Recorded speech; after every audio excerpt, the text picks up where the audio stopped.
Hello everyone, and welcome back to my kitchen. I'm DIY Deborah. Today we're going to be kicking off my 2023 Christmas baking series. It's something I started a couple of years ago in order for me as a baker to participate in Vlogmas, where content creators try and post day 1 to 25 of December and bring their viewers as much content as possible. So that's what I'm going to be trying to do. I'm not necessarily going to be posting every day. I'm going to be doing my best to bring you awesome frequent content during the month of December. It's going to include my own recipes as well as recipes that I've found online or maybe that have gone viral.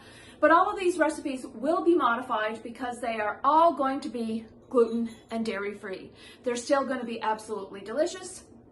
Everyone is guaranteed to love everything we're going to be making in this series. So I'm hoping that you will find it helpful, that it will get you through the holiday season. And yeah, if you enjoy this content, please be sure to like, comment, share, and subscribe.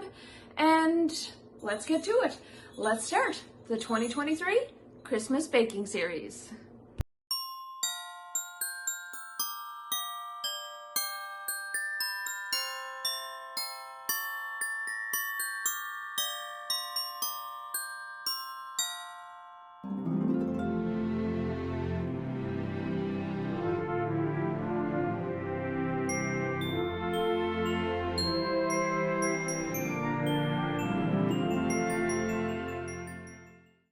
So today the first recipe of the series is going to be a cranberry cream cheese dip. It's going to be an appetizer, though I have adapted it to be gluten and dairy free, and it's going to be a Cran-Raspberry cream cheese dip. So let's go over all of the ingredients that we're going to need for this delicious, easy recipe. You're going to need a package of fresh raspberries. You're going to need 6 ounces of fresh cranberries. We're going to need about a half a cup of water, 1/8 of a teaspoon of salt. We've got some coconut cream cheese that I have got at President's Choice Superstore or Loblaws here in Canada. You're going to need approximately a half a cup of sugar. I'm using cane sugar, a jalapeno, some green onions. You're going to also need some crackers and some fruit. I have got some apples and some pears that we're going to be using to enjoy this delicious, easy appetizer. So let's get making some Cran-Raspberry dip. So to kick things off, you're going to take your cream cheese out, you're going to soften it, and you're going to dice it up so it's going to make it easily spreadable. You're going to get out a platter that you're going to be able to spread your cream cheese over, and then you're going to be adding your cranberry topping to make the dip. We are then going to have a saucepan on top of the stove where we're going to start things off by adding the cranberries, water, and sugar. So let's get to it. We are going to be adding 6 ounces of cranberries. Now make sure you rinse your cranberries first. We're going to be adding a half a cup. Now because I'm adding raspberries to this recipe, I'm adding a little bit more water and a little bit more sugar. So about 2/3 of a cup of sugar. I'm using a cane sugar, and then I'm also going to be adding our fresh strawberries. So we're going to put this over medium to high heat, and yeah, let simmer, and we'll keep on going. We're going to combine this really well, and then until the sugar dissolves. Up next, we're going to dice up a jalapeno pepper.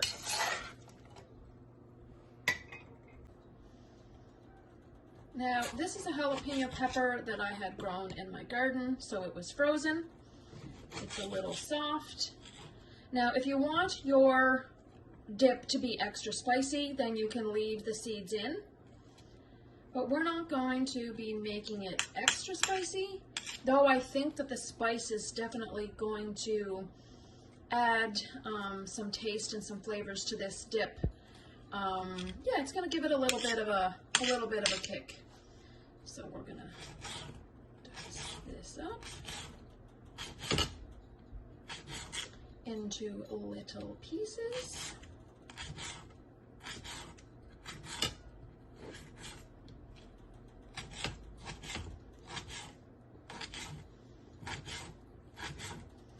We're then going to be adding it into our cran-raspberry sugar water mixture. So we're going to add this cranberry into our berry mixture. We're going to stir and combine this really well. We're going to put the lid on top and let it simmer and come to a boil for 5 minutes.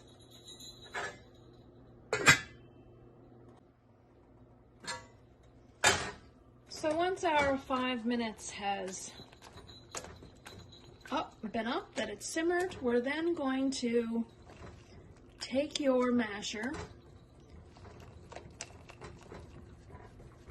and make everything as mashed up as possible.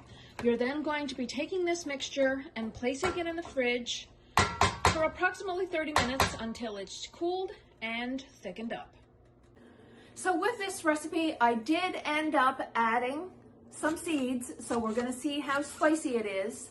I gave it a little taste test, and it's definitely going to tickle your palate. So I'll be sure to link the original recipe in the description box down below. So for those of you that aren't gluten and dairy free, you can definitely follow it and serve it as an appetizer. And like I said, adding the cranberries is optional, but I thought it would allow, you know, some different notes and tones to the recipe. I also thought it would make it a little bit sweeter and maybe not so tart and appealing to more of your guests or the people that would be eating it. So I really, hope that you're going to enjoy this recipe. And I just thought I'd pop on here and let you know what I decided to do. And be sure to check the description box down below if you would like to make this recipe. Now, let's get back to making our dip. So you're going to be dicing up 3 green onions that we're going to sprinkle on top of the mixture. Once it has chilled and come out of the fridge, as you saw, we poured it over our warmed cream cheese, topped it with our green onions, and then we diced up our apples to use and decorate along the side. Here I'm using the Breton flaxseed cracker. They are both gluten and dairy free, as well as the apples. Now you can use whatever accoutrement you would like in order to enjoy and scoop up this lovely dip. Okay, so there's our cran-raspberry cream cheese dip, episode 1 of our 2023 Christmas baking series. So let's try a taste. I did already have a little bit of a nibble, but oh my goodness, you guys, this is so good. You know what it kind of reminds me of? Do you remember many years ago, and it might still be popular right now, but kind of like a red pepper jelly, the red pepper jelly, except obviously it's cran-raspberry, but that jalapeno gives it that little bit of heat. And I definitely recommend adding all of the seeds to make it as spicy as possible. I did end up adding almost all of the seeds, and it could definitely, I think, be a little spicier. But yeah, I really hope you enjoyed coming along with me today as I kicked off my Christmas baking series. We'll see you again soon, friends. Bye-bye.